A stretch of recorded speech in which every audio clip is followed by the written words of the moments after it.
So welcome back to the channel, my justice warriors. Let's have a look at this video from former Miss World Lisa Hanna speaking about crime or the criminals in Jamaica.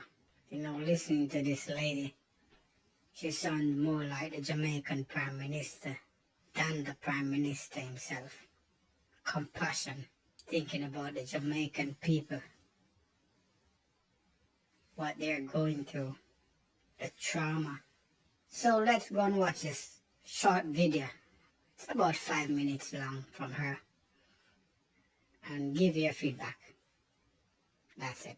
Oh yeah, before I go, don't forget to hit the notification bell.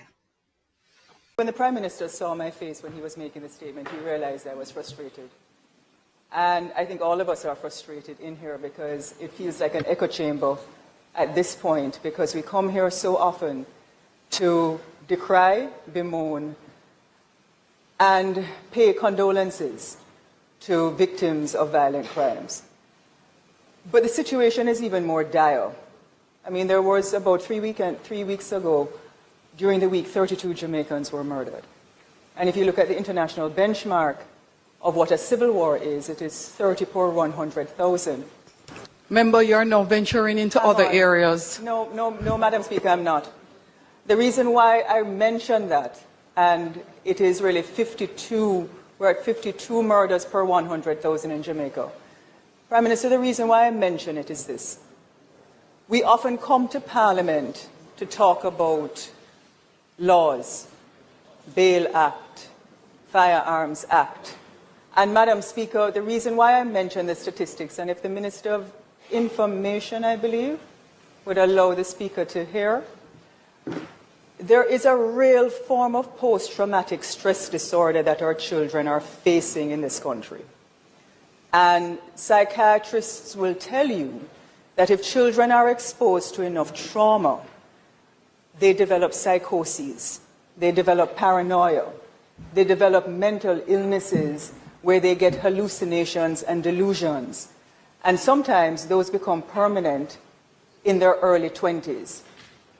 I raise it because we never seem to tackle the real elephant in the room, which is that many of our children, first of all, are devoid from making moral decisions because they're not taught how to make decisions, and they grow up with a particular element of how to deal with conflict. If you have a young man, Prime Minister, or beating another one over his shoes, nearly unconscious, you realize at the point we're at.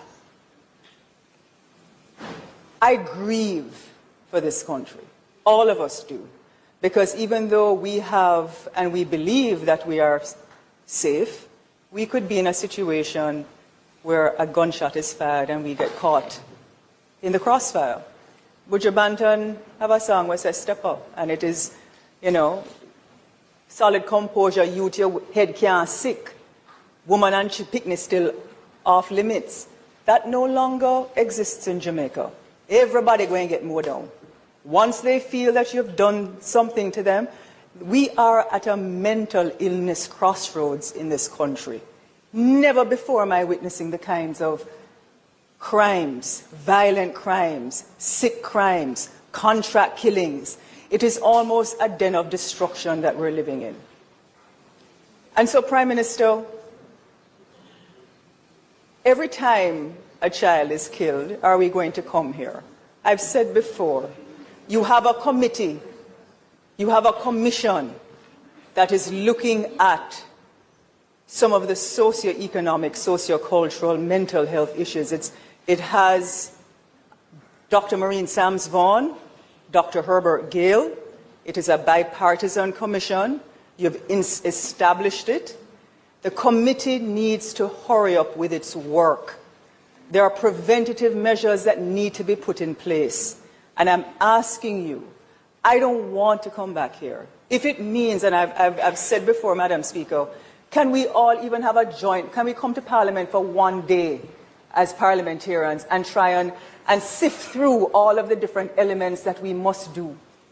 Let us show the country once and for all that we mean business. Let us take a 2-day retreat where the constituency presentation, we do sectoral, we do a whole heap of something when the picnic them are dead off. And I'm tired. The Prime Minister is tired. The whole of we, you're tired. But we still come and we do it. So, Madam Speaker, that commission needs to come to Parliament and present. I know the Prime Minister implemented it. I want to see what recommendations they have. That commission has actually said, Dr. Herbert Gale says it's going to take 15 years, a generation to change it. A whole generation, but we have to start. Or you're going to have more children's throats being slashed and people doing all kinds of things. So the three questions, Madam Speaker, and thank you for your indulgence and for your latitude. When will that commission complete its deliberation? Can the Parliament come together as a bipartisan room to sift through those urgent pieces of legislation that we must get going? And three, and I know there are committees that do it, but I think we can fast track some things in the urgency. And Prime Minister, three, what can we do as a Parliament to demonstrate to the people that we serve that we really mean business in terms of people who kill? Because up in Top House Hall in Clarendon, you know, them kill a 82-year-old man and chop him up. 82 on Sunday. Why you not go just thief the man things and leave? You have to chop him up? Why? So what can we do as a Parliament? Let us not keep coming back here ad nauseum, Prime Minister. Let us do something urgent and critical on behalf of our people.